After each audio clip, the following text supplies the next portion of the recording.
YouTube. Ooh, I already have somebody who said that they're waiting, he or she, Sari Chigo said she can't wait for this. She's been waiting to veganize this for a really long time because we're making vegan Bastilla, which is from, of course, the country of Morocco. That's right. She said that it's a favorite thing in the Moroccan restaurant before going vegan. Let me get that reverb off. So there we go. So I want to show you today all the steps, and we're going to work in, well, I'll give you a sneak peek as what we're making. I'll show you at the very end how to finish it off, and then we're going to come back and do all the steps. So don't go away. I'll be right back.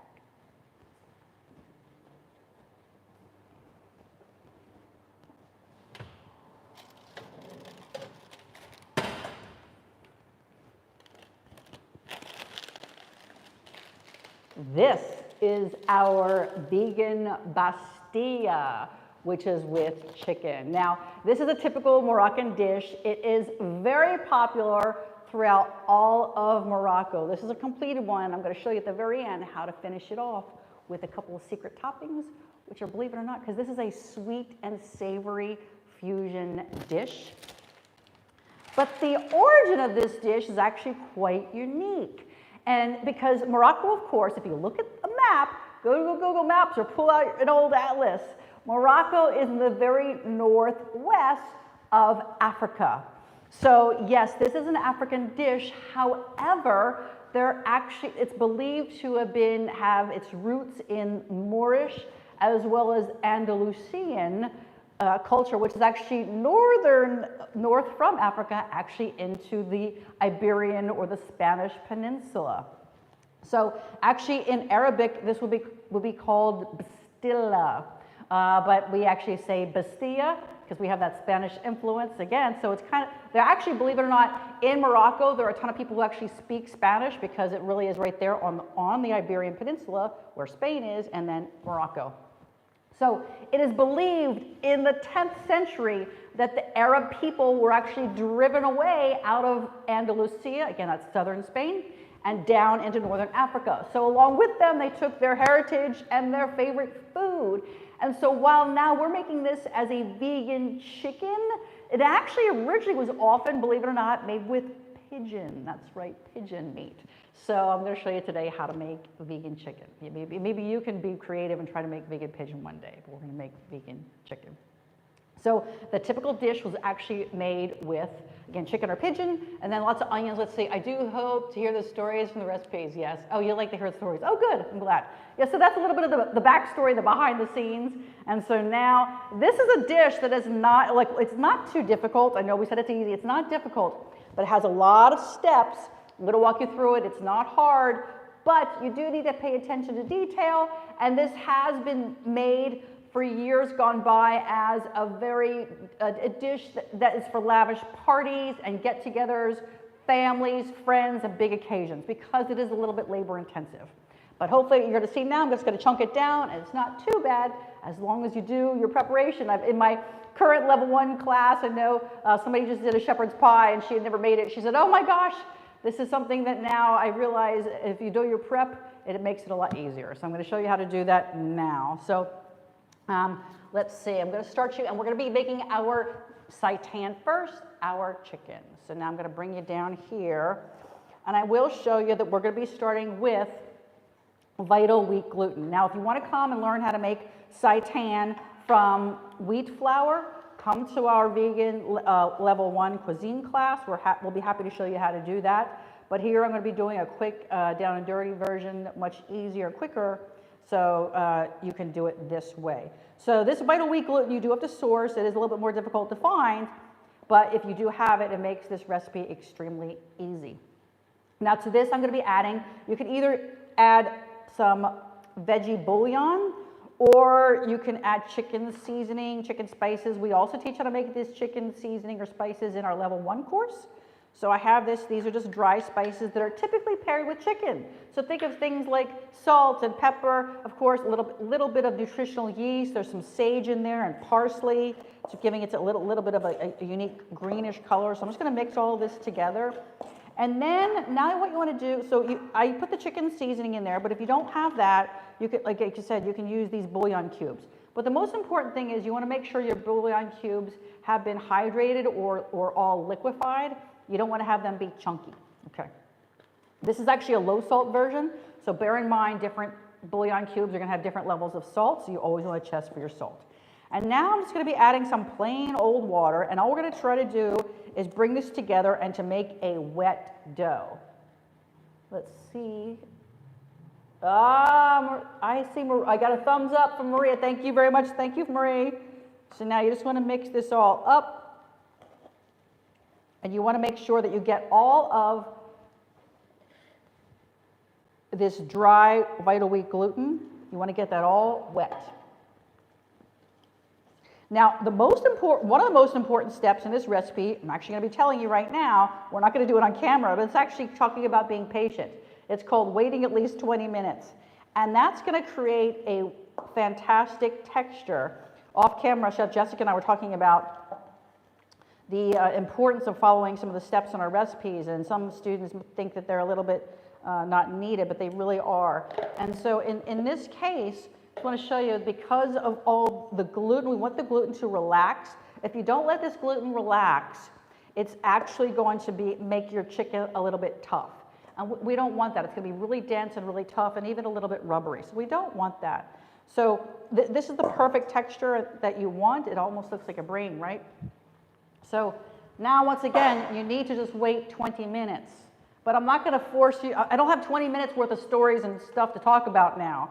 So I've done one before right here. So this is the exact same thing that was done.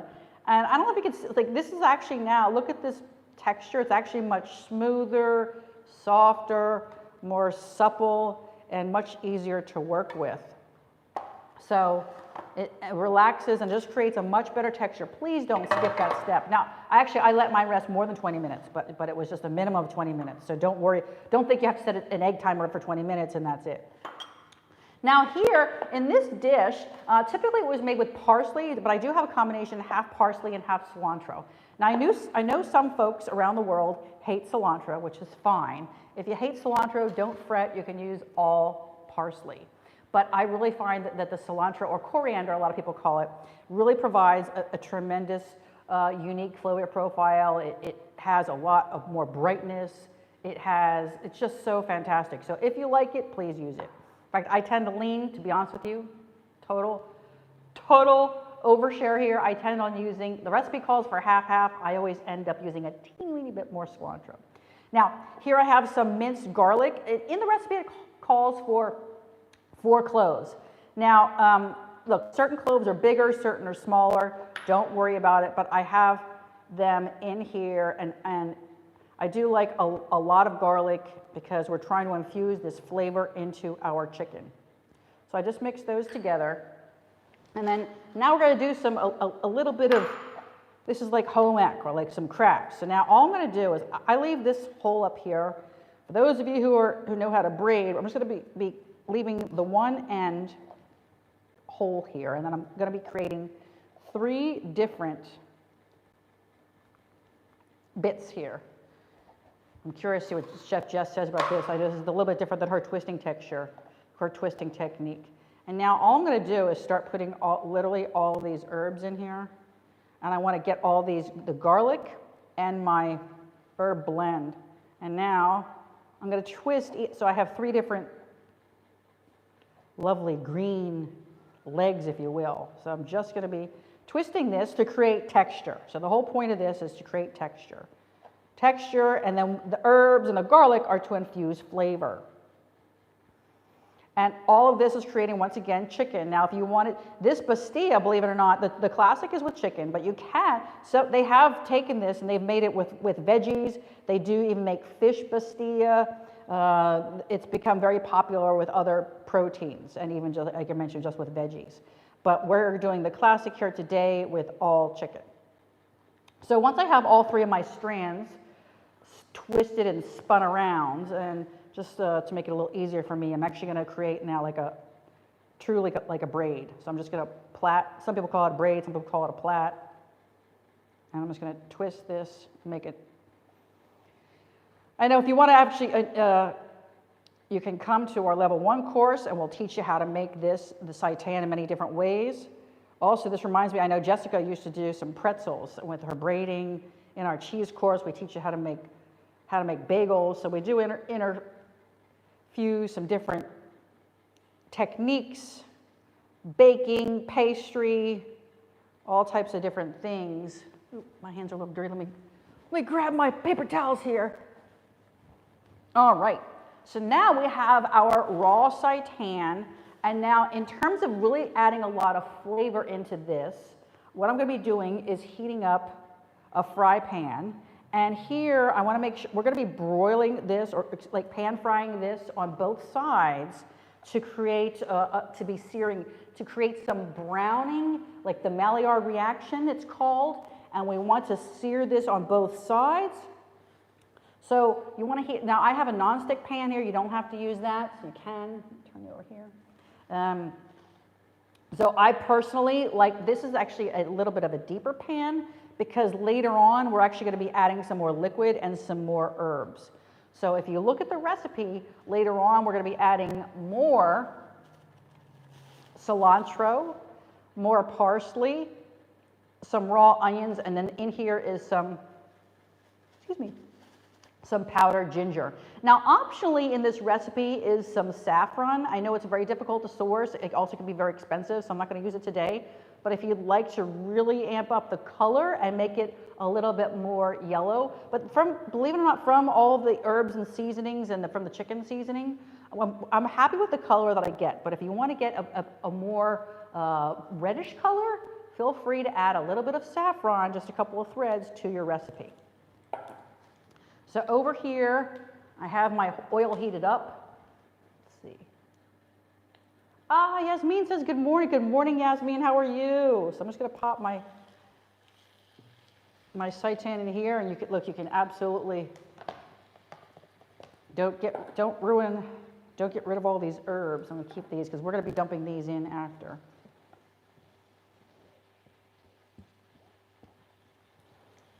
I talk about having smell-o-vision. I wish we had smell-o-vision here. So you just want to leave this, let this go.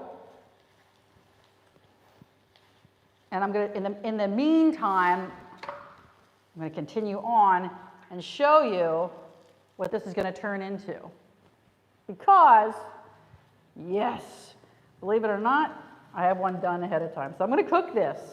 But I want to show you what it's going to look like after, because after it's done, we actually want to shred this and make this into a chicken texture.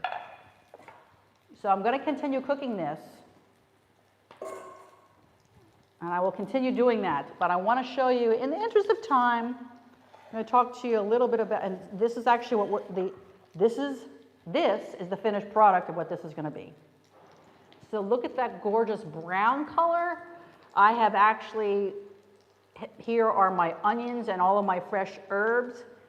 And I want to talk to you about now how we're going to create this chicken from this. Because look, this is a big giant hunk of meat. And we're creating this little packet. Remember, we're trying to get the chicken into this little packet of beautiful pastry, the phyllo dough. So we want to have little bite-sized pieces. Not this big ungodly hunk of thing that looks like a caveman would eat. Okay, so all we're going to do is, and I know Jess actually rips this with her hands, which you can do because this is cooled. You don't want to work with this when it's hot because you'll burn yourself. But you can actually do one of two things. And like I said, Jess mentioned, she just shreds hers with her fingers. Get in there. That's why you always want to have nice clean hands, of course.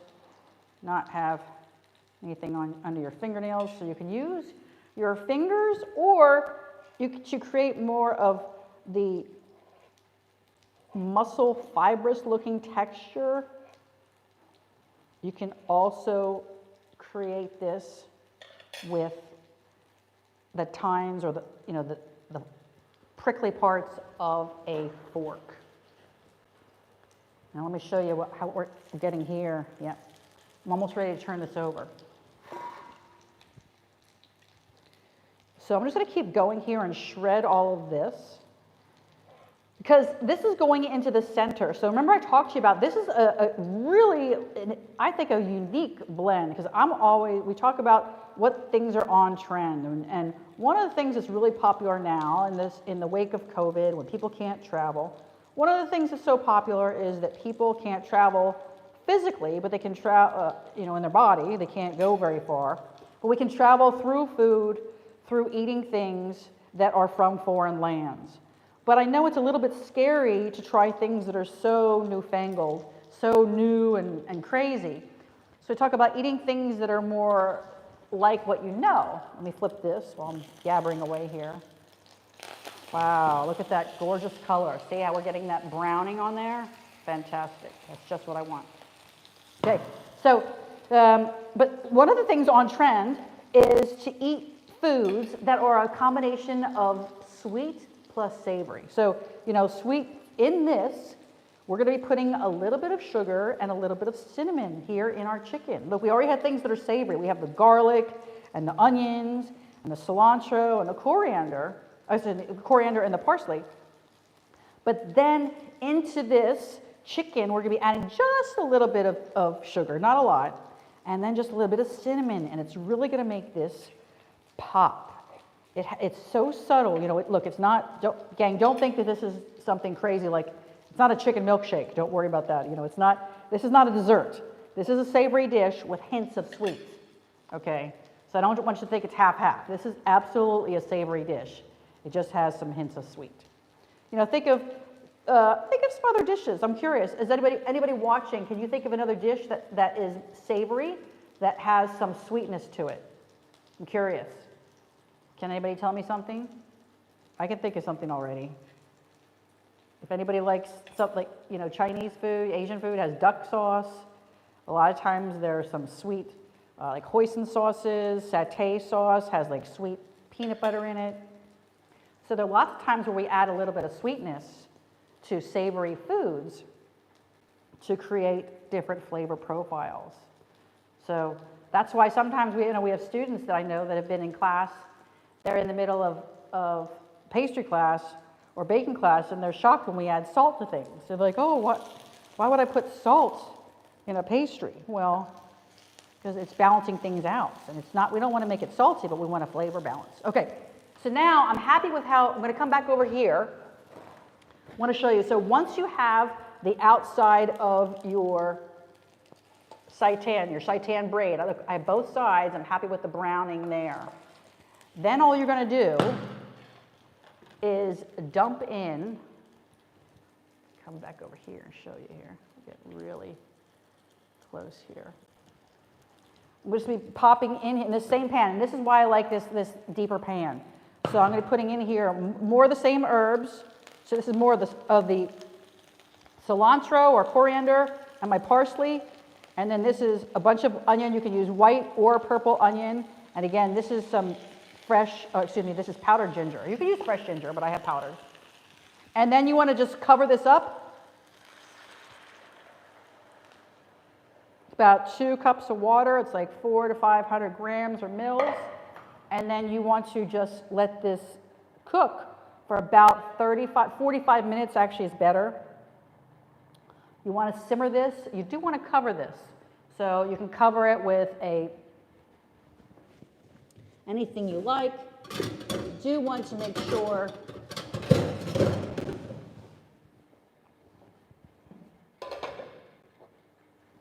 slowly let this simmer, and then remember, what I'm working on now is what comes out. All that liquid's going to absorb, it's going to cook the inside of the seitan, because we just browned the outside of the seitan. We got some nice browning, remember that Maillard reaction on the outside? But now what we want to do, in the 45 minutes with the lid on, we're just letting this slowly cook, and we're cooking the entire center of that chicken. So we're also getting some more, look, chicken itself, traditional white meat chicken is quite lean. If you're using the thighs and dark meat, it has more fat. That's why we're getting some more flavor also by pan frying it. We're infusing some more flavor from the olive oil, or pan frying both sides of it, and that's also infusing into the broth and getting into the middle of this. So we're really trying to get as much flavor as we can in the middle here, Okay. So now I'm almost done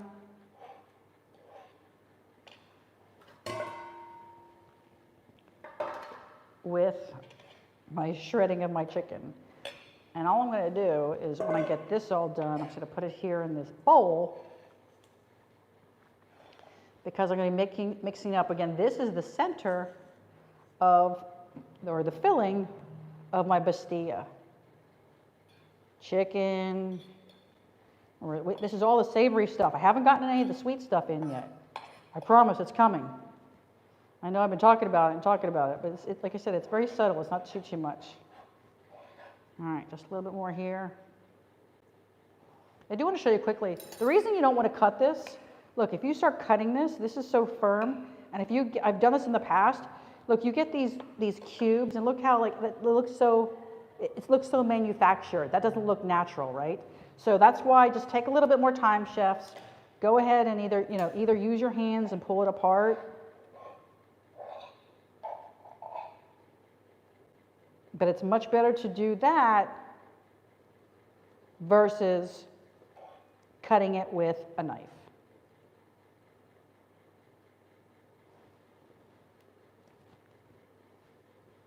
All right, so we're going to shred, shred, shred, shred, shred, shred, shred, shred, shred.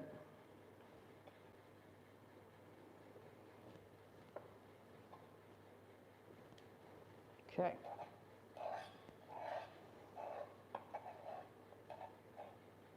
Okie dokie. And this is something you can make this filling ahead of time. You can absolutely prep this, the day or two ahead of time. I wouldn't really recommend freezing it. You could, but I wouldn't freeze it, but you could absolutely do this a couple days ahead of time. Just have it in a container, and then you could assemble it on the day that you're going to eat it. But I would not I wouldn't want to make the completed recipe ahead of time. Okay, so now we're going to be adding to this, we're going to be creating a little mixture. And so this is actually in here, I have a little bit of cinnamon, I have sugar, and then normally this will be mixed with an egg, with some eggs. But we're not using eggs, of course, because this is a vegan cooking school.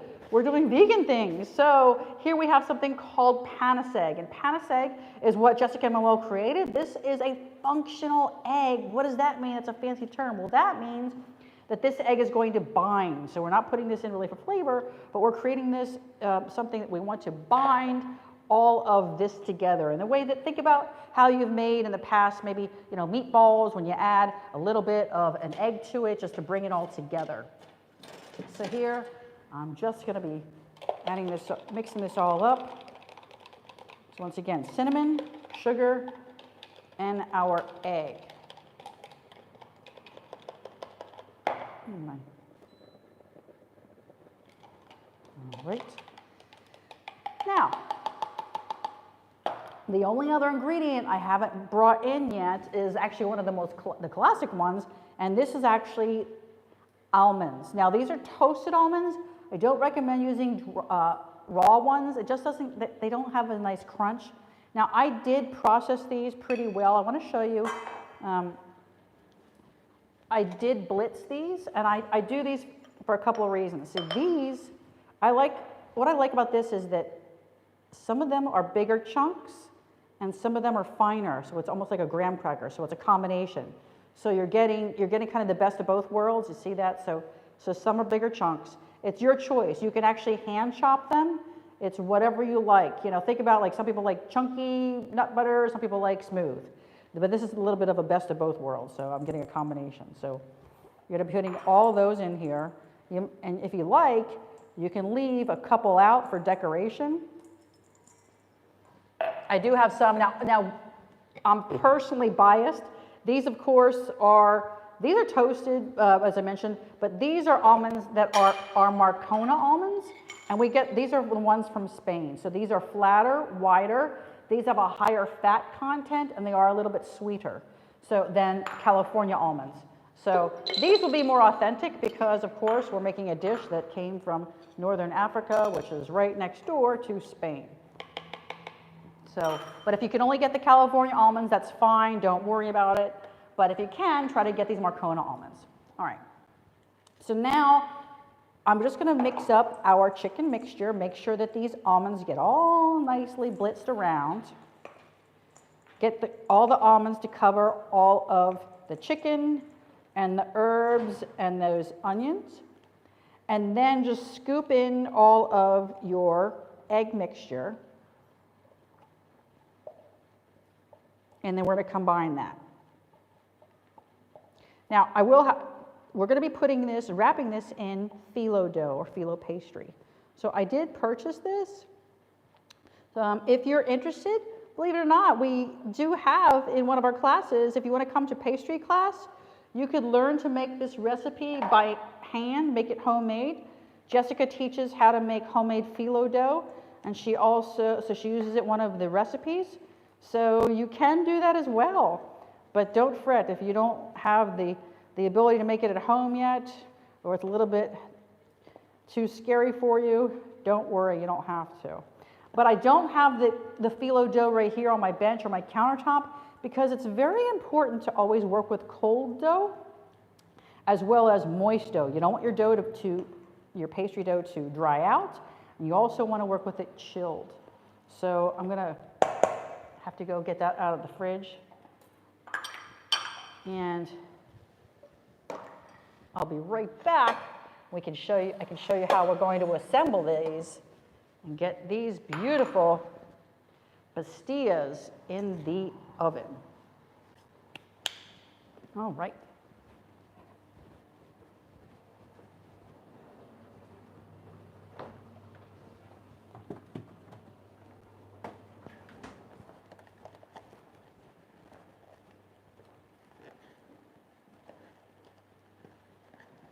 Here we have our phyllo dough.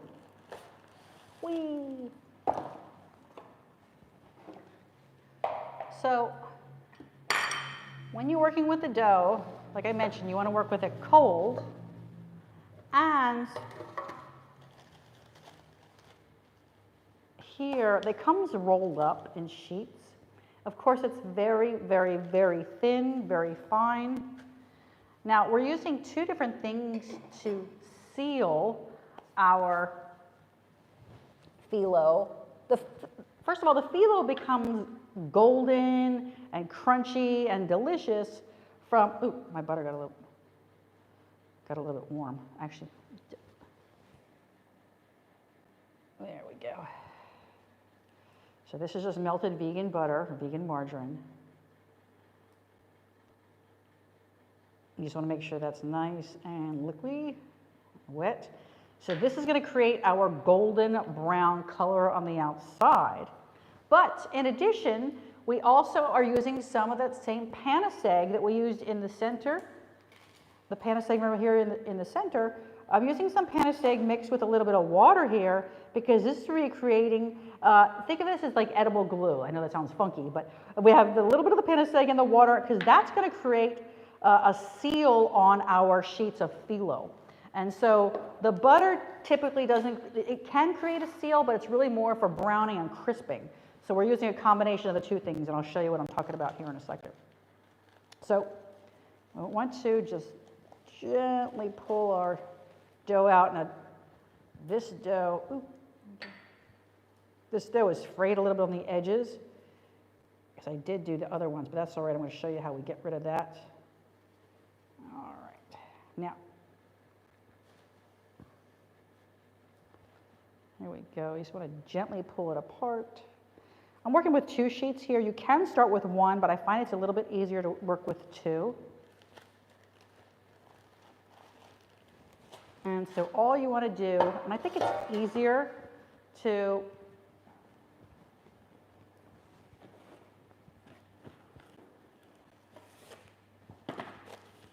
just work on a piece of baking paper. Put this straight out here. And typically, look, you can make these in rounds. I've seen these. You can use a pie form. You can use a pie plate. That's fine. But actually, when I've had these in Morocco, when I went there years ago, They made individual ones, like I'm showing you here in this rectangular form, so it's kind of like that's a personal, like a personal Bastilla. So it's your choice as to how you make these shapes. It's completely up to you. There's no right or wrong. You can't mess it up. But I'm going to show you, I'm going to split my filling here. And I'm just going to put it here in the center. And I'm going to create like a rectangle. Now I like a lot of filling. But again, if you like more dough, you can use less filling, you can use more sheets. But this is my personal favorite because I just love this filling. I think it's fantastic. And then I just create about, like I mentioned, about a rectangle. You can make this round, square, heck, make triangles. I don't know. You can make like Moroccan samosas. Have fun. Teach your kids how to learn all the geometry and technical terms. And then now you're kind of just going to close this up. And now to create some of, remember, I want to get some of the delicious crispness in here. But then now, in order to get some of the connectivity and sealing, I'm putting some of my egg wash or my panis egg.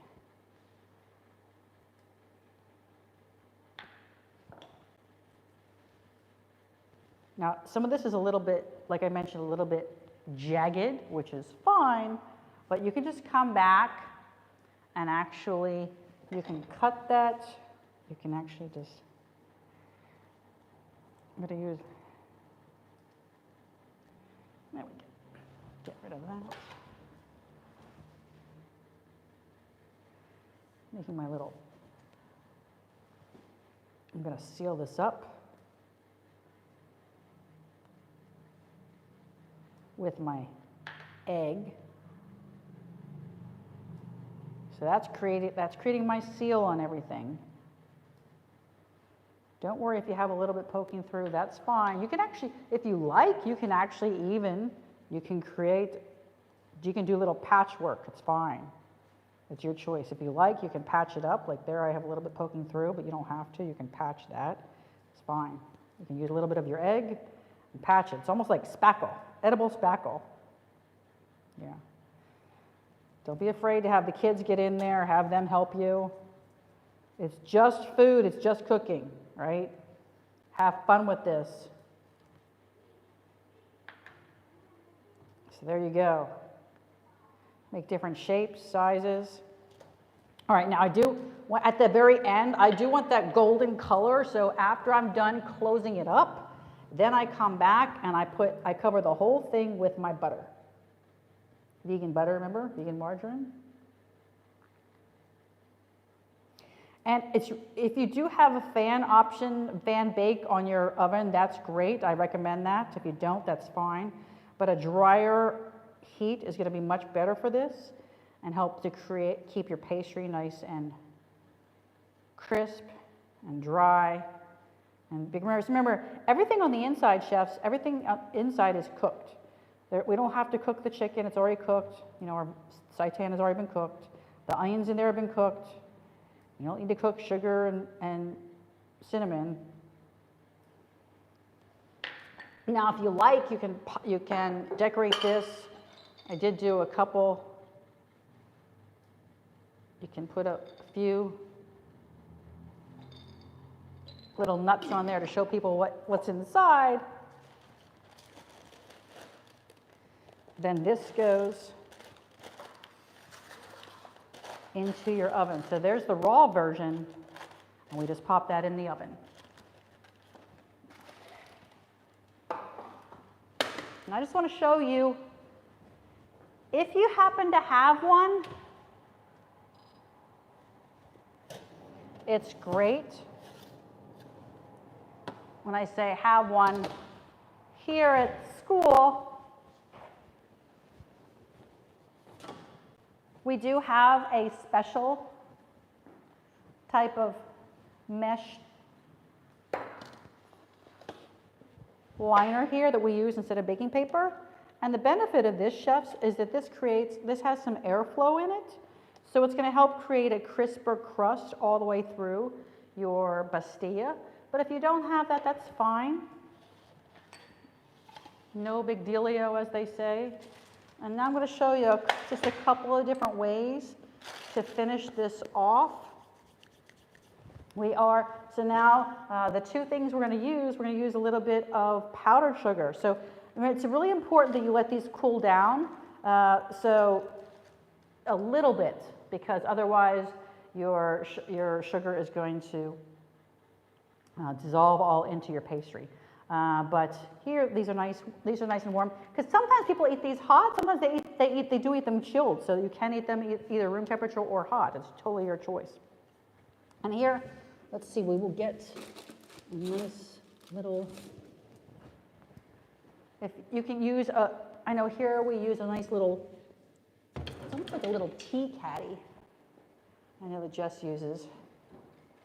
And one of the easiest ways to do it, now if you looked at the picture, I did some stripes, so I'll show you how to do that, but this is an actually easier technique. I'm going to show you how to do this one first. So you just want to take your icing sugar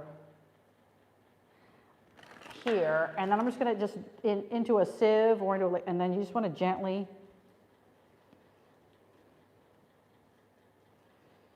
do that like this. Now, this takes a little more precision, but I know all of you chefs can do it.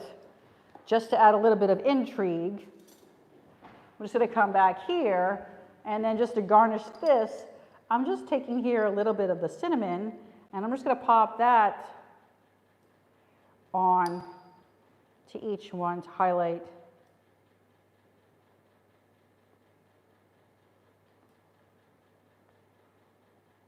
my nuts.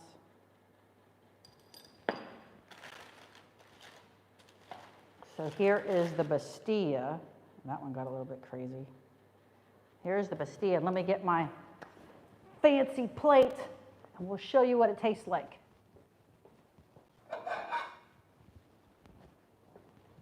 We'll cut this up and have a Bastilla.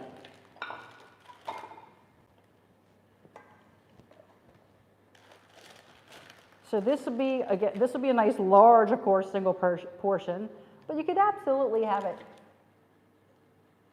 Ooh, one of my colleagues says the way of making seitan is delish. I have to humbly agree. It's something the team worked on. Jessica perfected this. We worked on this together, and I think Jess really has this nailed, and the seitan is really, really good. So now I'm just going to cut this here and give you a little peek-see into the center, but here is our Bastilla. I'm going to cut into here.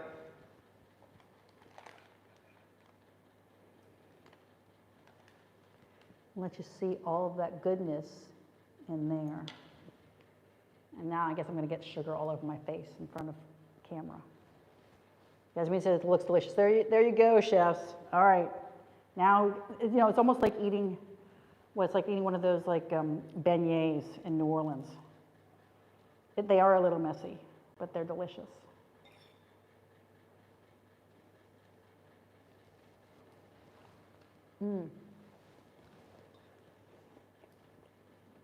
Savory with a hint of sweet. Just a hint.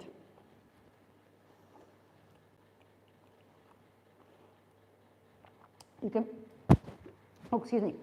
can make these with different vegetables. Once again, you can customize it, make it any way you like. All parsley, all cilantro, more sugar, less sugar. You can even try with different nuts, but this is the classic way to make the Bastilla. I just want to show you one more quick way of decorating it. It's also a little bit fun. It recreates the one I did on the profile picture, and I know this seems like a little bit geeky, but this is the way I did it. If you're interested in knowing some of our tricks here. The one that I did for the picture, all you need to do, here's an example.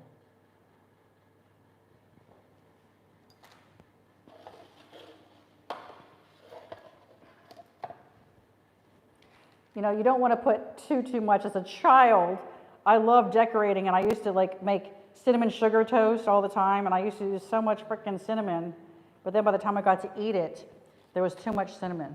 So you have to realize it's much better to have a lot more of the powdered sugar than there is of cinnamon. And here, I would just put just a little bit of cinnamon in the center just to highlight it. And then, you can put this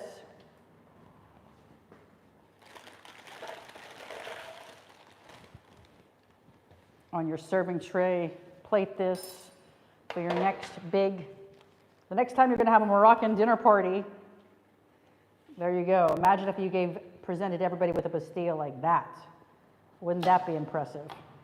So, have fun. Make Moroccan Bastilla for any time of the year with vegan seitan chicken with all those delicious flavors. So let's see, amazing. Someone said, Dahlia, that's very sweet. Thank you so much. It looks delicious. Thank you so much. And I appreciate everybody who watches our channel. We absolutely love each and every one of you for tuning in, because without you, we would just be up here talking to ourselves and making a lot of food for no reason. So please, if you haven't subscribed already, please make sure you hit the subscribe button below. Tune in tomorrow, because Jessica has an incredible tomorrow at 10 a.m. Eastern European time. She's going to be making a decadent cake. I'm not going to tell you what type, but if you can go on, check out what's coming. It's a secret. It's delicious. There's carrots in it. I won't tell you more than that. And next week, come back, because I'll be doing one sauce that I believe is underrepresented. It doesn't get any respect, but I think it's one of the most incredible sauces in the world, and I'm going to show you 3 different ways to use it. So thanks for staying tuned. Be vegan, be happy, be healthy, and make sure you make some Bastilla. It's always good, it's always flavorful, it always hits the spot. Thanks for watching. Bye-bye.